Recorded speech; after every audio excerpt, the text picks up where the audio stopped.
Hello and welcome to yet another episode of Stories. Stories is all about sharing stories of people around the world. And today I have Ingor from Canada. Ingor, welcome to the show. Thank you, Jason, and thank you for having me. I'm happy to be here. Amazing. Ingor, before starting the show, how are you today? I'm well, thank you. How are you? Amazing. Thanks for asking. Uh, Good.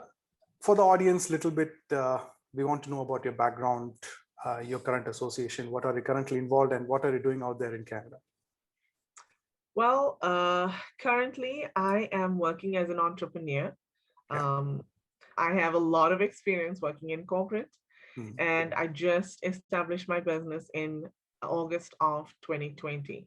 So Okay. right in the middle of the pandemic, I established my business, and I'm an entrepreneur. I own my own business. It's called We Got This Admin. And I'm basically an executive administrative consultant and business coach. Great. Great. So, about your associations, about your engagements with different activities around in Canada, would you like to throw some lights on that? And how are you trying to help people out there? I'm networking is key. Yeah. I find, especially when it comes to just being out there as an entrepreneur. Yeah. I have, over the past few months, I've changed the way that I use LinkedIn. Before, I used to just, Hmm. like or comment a little bit every now and again. Mainly, I would just go onto LinkedIn to look for work. Correct. Um, but in February of this year, I changed the way that I use LinkedIn, and Hmm. I started posting. I post every day, and I network and engage with people. As a result, I have gotten involved with quite a few different networking groups. Yeah. And I am now an executive board member for H2HB, Okay. and I'm the executive director of H2HB Canada. Okay. So I'm heavily associated with H2HB, which actually stands for Heart to Heart Business. Hmm. And Heart to Heart Business is basically an international grassroots movement that is changing the way that we do business. We would Okay. love to impact the lives of people in communities and also the businesses that are in the communities, Hmm. and create a feedback loop by giving back to all of them. Yeah, that's an amazing concept. That's an amazing thing which you're doing out there. And when we Yeah. talk about engaging and networking, and in your initial days, there would be a lot of challenges and there would be a lot of obstacles, and still you might be going through all these things.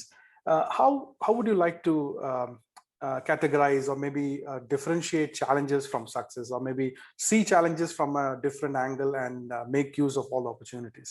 Or basically, how did you get to overcome all these challenges in your life? I'm a Christian, and to be honest with you, the way that I overcome my challenges Hmm. is by like really inviting God into my situation. Yeah. A lot of the time we can be overwhelmed by what we're experiencing, especially when you're in the moment. Yeah. True. But we don't realize that, you know what, actually, we've already been through so much, and God has seen us through until today, right? Yeah. So it stands to reason that He's going to see us through again.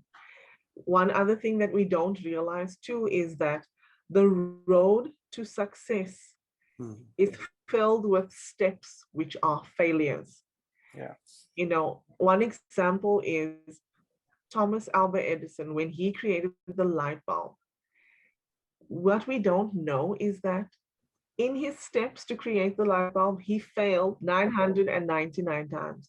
So on his thousandth try, he Hmm. then created a light bulb, True. which is so amazing, right? Because he had the tenacity to keep on going, even though he was Mhm. failing and failing and failing, right? Yeah, exactly. So constant failures can really strengthen people.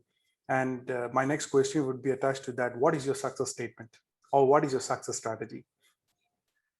Uh, my success statement really is to make a positive impact on the lives of others. Yeah. And that could be anything, it could be a smile, it could be by something that you do, it Mhm. could be by supporting somebody. Yeah. Just that little bit of sunshine that you can shine on someone's life can have a great impact on them. True. That's a great thought. And before closing the show, any advice for the younger generation? Because a lot of people will be looking up to this show as a motivational series, as an inspirational series. And there are a lot of demotivated souls out there, losing jobs, trying opportunities, but not getting them. So your advice to the younger generation on basis of their career, how to improve their career, would you like to share with us today? Um, I have an 18-year-old daughter, and I always tell her, right now, you don't actually have to have all the answers. Yeah. Because even if you look at me, I went to university and I studied IT and industrial sociology, but I became an executive assistant and I was doing that for almost 20 years. Yeah. That those two things don't relate, but I can tell you that what I studied has contributed to where I am today. All the Mm. things that I've done before has contributed to what I'm doing today, right? So what you're doing right now, it doesn't have to be exactly where you want to be, right?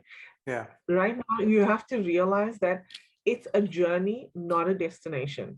The answers are not always going to pop right out at you, but keep on going, don't look back, and don't give up. Keep on going, don't look back, and don't give up. Okay. So that's the thought. Fantastic. And all Thank those you. people who are looking up to this show, they would be really inspired by this thought, basically. And thank you for joining the show, Ingo, among your busy schedules. Thank you so much. It's my pleasure. Thank you for having me, Jason. Thank you so much. God bless you. You too. Bye-bye.